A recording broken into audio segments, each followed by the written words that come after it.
Welcome to Beyond the Drill, the podcast that shows you how to grow a successful dental clinic using proven marketing and sales systems. Your host, Mark Vernam, is your growth partner and the expert strategist that will show you just how easy it is to quickly grow your dental clinic. Each week, he'll share proven strategies, insider tips, and stories that will help you turn more leads into loyal patients, scale your business, and unlock the growth you've been dreaming of. This is where dental business owners come to level up, because success starts beyond the drill. And now over to your host, Mark Vernam.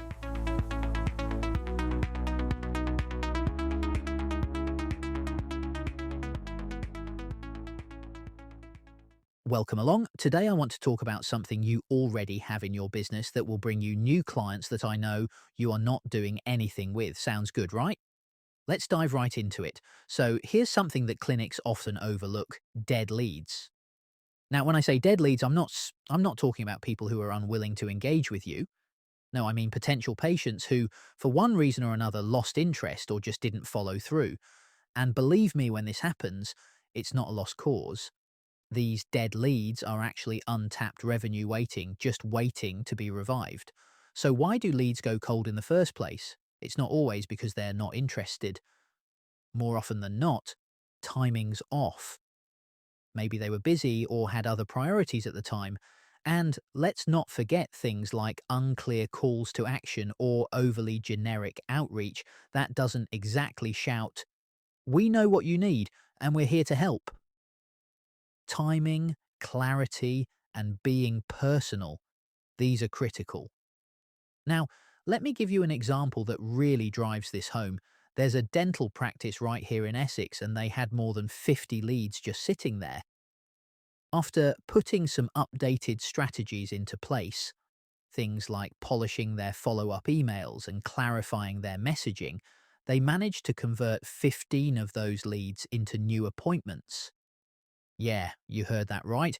15 appointments from supposed dead leads. That's real money back in the business.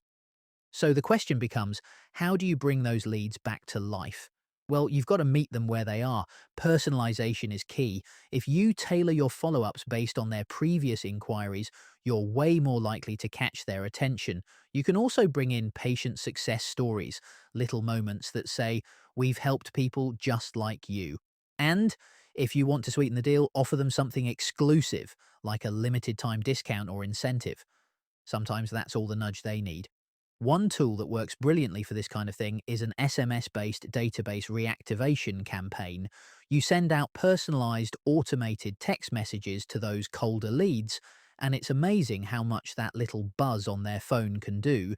For example, in an aesthetics clinic I worked with, this method wasn't just a reactivation effort. Honestly, it became a game changer. They started segmenting leads into behavior groups like consultation requested or quote received, and saw real improvements. Within 6 months, their business had transformed. And you can do the same. But here's the thing. It's not just about sending the messages. You've got to monitor your performance, check your metrics, look at how many people are actually rebooking, which channels work better, whether it's email, SMS, or even a good old-fashioned phone call. A Manchester dental clinic I worked with saw a 20% boost in revenue just by tweaking and updating their campaigns based on these insights. Keep refining, and you're gonna keep seeing results. And when it comes to patient communication, empathy isn't just a nice to have, it's the foundation of everything. You see, when leads don't convert, it's not always because they don't want what you're offering. Sometimes they're just stuck in their own schedule, stuck weighing options, or maybe just unsure about making that commitment. So how do you break through that barrier and get them unstuck? Well, here's what I tell every clinic. Train your team to really listen. I mean, not just listen, but listen with intent. Ask open-ended questions to understand what's holding them back, like what's the biggest hurdle for you in scheduling an appointment. That way, you're not just assuming, you're showing that you genuinely care about their needs. And this idea of meeting patients where they are, it's powerful. I worked with a clinic that instead of pushing one rigid schedule, offered flexible booking options. Just that change alone increased their booking rate by 25%. It's a small shift, but the impact? Huge. Now, let's talk automation, because let's face it, you've only got so many hours in a day. The trick is to balance automation with human connection.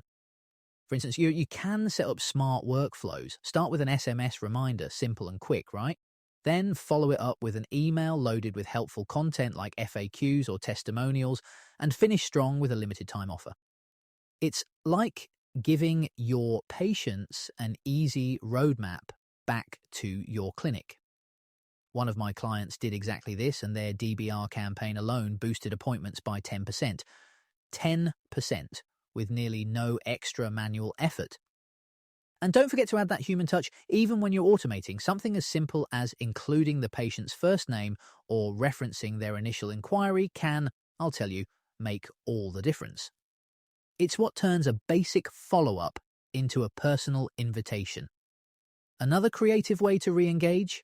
Think outside the predictable appointment reminders. Use "We Miss You" campaigns or send out invitations to exclusive events like a free dental checkup day or an open house. I've seen clinics absolutely crush it with campaigns like these because they rebuild trust and rekindle interest, and pairing these campaigns with actionable value like discounts or free expert advice gives that extra push toward rebooking. So let's talk systems, the backbone of consistent, predictable success. When it comes to lead reactivation, having scalable workflows is crucial. Think quarterly trainings focused on improving your team's follow-up scripts or updating BDR strategies. And over time, these repeated efforts, they build momentum. You start noticing patterns, what works, what doesn't, so tweaking gets easier and growth becomes more predictable. Here's a quick example. There's a dental office in London that adopted what I call the standardized reactivation model. They created step-by-step workflows for handling cold leads. And you know what happened? Their monthly conversion rates spiked. I'm talking repeatable results week after week. That's the power of systematizing your efforts. But let's not forget the human element in all this. Motivation plays such a big role. Recognizing your team for their contribution makes a massive difference. One clinic I work with started a Lead Hero of the Month award, and honestly, it just lit a fire under their team. Morale went up, and get this, they booked 30 new appointments in just 1 month. Great culture drives great results. And incentives, seriously, don't underestimate them.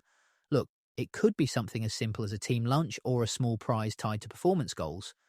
I've seen clinics turn small rewards into big wins when it inspires effort. It's about consistent actions adding up over time.